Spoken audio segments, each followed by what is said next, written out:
I'm Scott Hervey with Weintraub Tobin. And I'm Josh Escovedo with Weintraub Tobin. Rap star Cardi B has been cleared of liability by a California jury in the Central District in the action alleging that she misappropriated a man's likeness by using his unique back tattoo on the cover of her 2016 mixtape. That's what we'll be discussing on this installment of The Briefing by the IP Law Blog.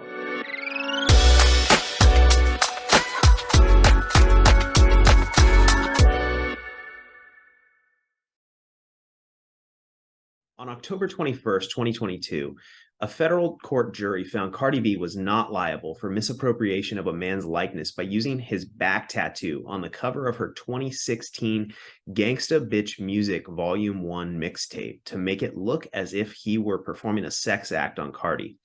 This all began in 2017 when Kevin Michael Brophy, a tattoo model and marketing manager for surf and skate company Ruka, filed suit against Cardi over the aforementioned mixtape cover after sending a cease and desist letter that went unanswered. According to Brophy, the tiger and serpent tattoo on the model on the cover resembles his own.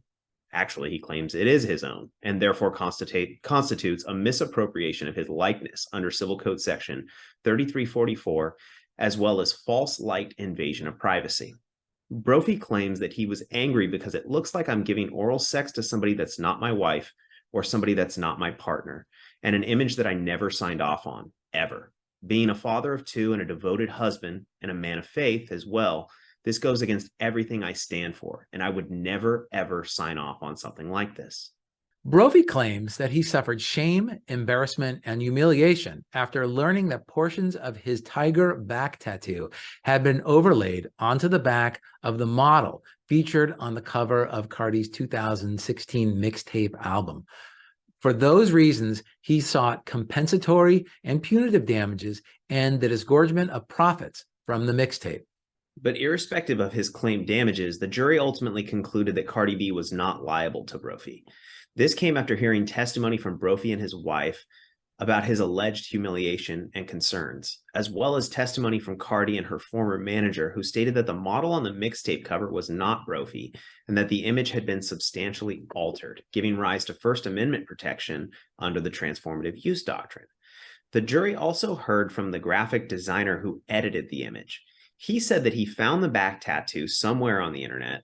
That raises a red flag after searching for a back piece tattoo, but he also claims that he made several changes to it, removing certain pieces, color correcting, and rearranging the order of the different components of the tattoo before overlaying it onto the image of the model's back.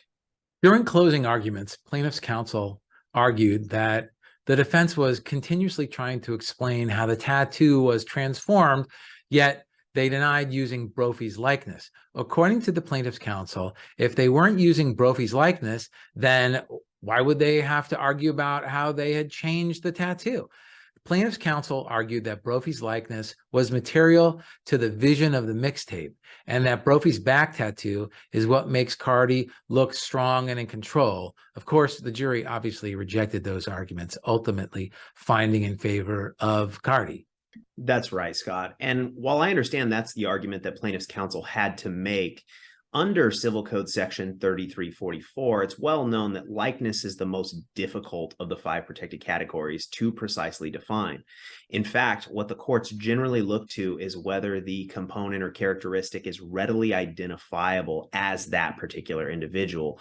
So while plaintiff's counsel focused on the fact that Cardi and her counsel and team were focused on talking about the transformative use, and they seem to be focused on it as if it were an affirmative defense, the fact is what they were probably getting at was the transformative use or the modifications to the particular image made it such that the image was not readily identifiable as Brophy. In fact, there were some arguments made by Cardi's counsel during closing argument that nobody looks to that image and goes, hey, that's Brophy.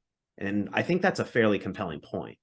Yeah, I agree with you, Josh. This case is not a copyright case; it's a right of publicity case. And the testimony of the graphic designer who actually was responsible, at least according to his own testimony, was responsible for switching out the tattoo that was actually on the back of the model for Brophy's tattoo. says that he rearranged the way in which the Brophy's tattoo actually appears on Brophy's back on the model, moving some images around and moving, I think, the tiger or the snake around, so that it's not exactly the same. It's pieces of the tattoos that are on Brophy's back that are, you know, displayed in different places on the back of the model in the photograph.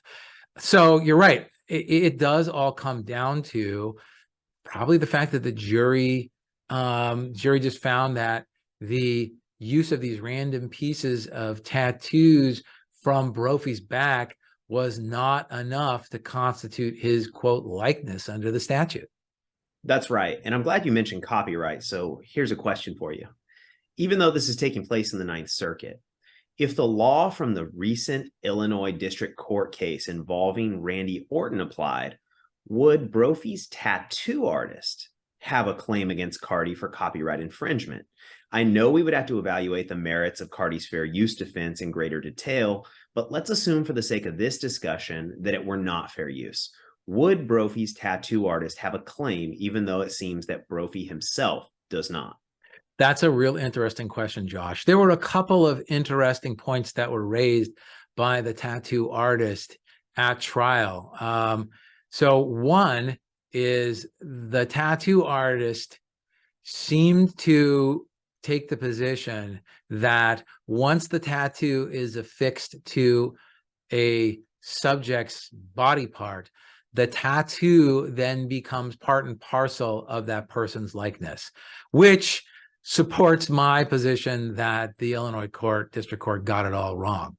But assuming that the district court got it right, the tattoo artist says that he took the photo of Brophy's back, and it was that photo that the graphic designer who worked on the mixtape album cover used to source bits and pieces of Brophy's tattoo.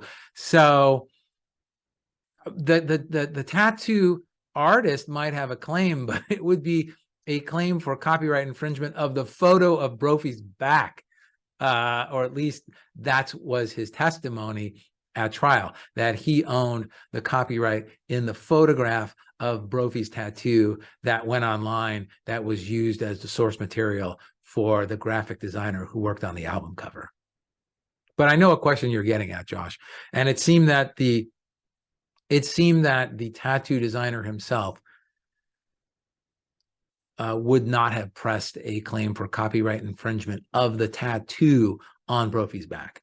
I agree with you, Scott. And returning to the matter at hand, I think the court got it right here that Cardi's use of pieces of the tattoo, color corrected, reordered, however they did it, did not constitute misappropriation of Brophy's likeness. And if it didn't concern his likeness, it certainly couldn't have constituted an invasion of his privacy or put him in a false light. Right. I also think there was some testimony by the graphic designer who said that Cardi and her team didn't even know that that he had switched out the tattoos, that she did not tell him to do that, and that he just did it on his own. Granted, she had approval rights over the album cover itself, so I don't know if she, that was an escape hatch, but nonetheless, you're right. I think the court here got it correctly. Thanks for bringing this up, Josh. This was another interesting case to follow. Of course, Scott. Thank you. Thanks for tuning in to this installment of The Briefing by the IP Law Blog. Please remember to subscribe wherever you get your favorite podcast and give us a 5-star rating if you enjoyed this story. If you're interested in more content, please visit us at theiplawblog.com.